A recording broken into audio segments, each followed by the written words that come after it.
and then follow along with me in this tutorial as I show you how to modify it to make your own awesome PowerPoint video. Let's get started. You download the zip file, just extract the contents. There's a README first here to help get you going, and also I've included the fonts in their folders.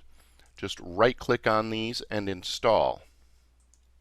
There's also a video preview of the awesome video that you're going to create and the PowerPoint slide deck. Let's go ahead and open this up and we'll get started. The first time you open the slide deck up, there will be an Enable Editing button right around here. Go ahead and click that, and then your very first order of business is going to be to go to File, Save As, browse to a location on your computer, and save this as a different name so you don't mess up your master copy. This slide deck has 10 slides, and you're going to need 7 images. For best results, these should be widescreen, 16:9, high quality images.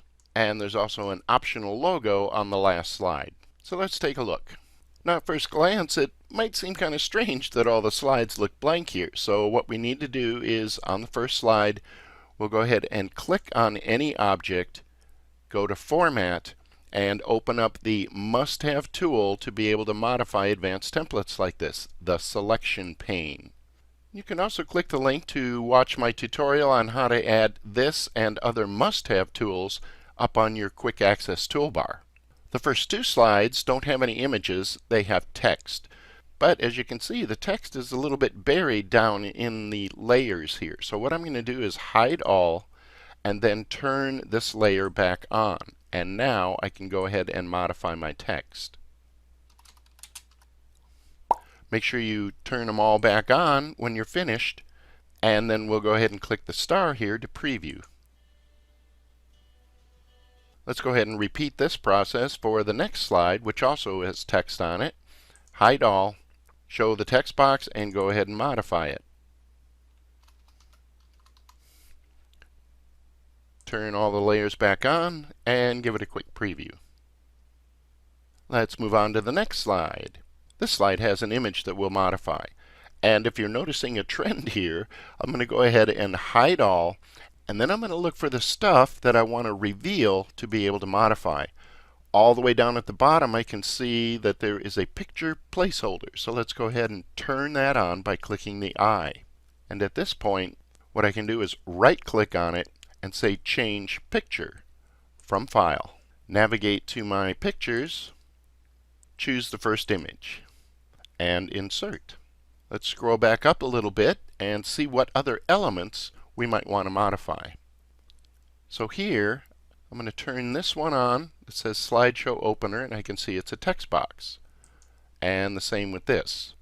And I know these are text boxes because if you notice, all of the other elements on this slide basically have shape descriptions and other kinds of element names to them. So here, I'll just double click and modify the text. Once you're finished with that, don't forget to show all and preview. Modifying the rest of the slides is basically following that same process. Hide all, find your image, turn it on, right click, change picture from File, and then choose your next image. Find your text, turn it on, modify as you wish, and show all. Preview. After you've made all your modifications, go to File, Export, create a video, and it's very important that you change the seconds spent on each slide to 0. Click Create Video, and I'm also going to give you one other little suggestion here. There is a known bug in PowerPoint where sometimes advanced slides with lots of animations rendered out in the MPEG-4 format get a little squirrely, a little glitchy. So one workaround for that is to go ahead and instead of MP4, choose Windows Media File. I found that these seem to work a lot better, especially if you're uploading them to social media or pulling them into Camtasia to do some additional work on. Click Save, and PowerPoint will render out your video.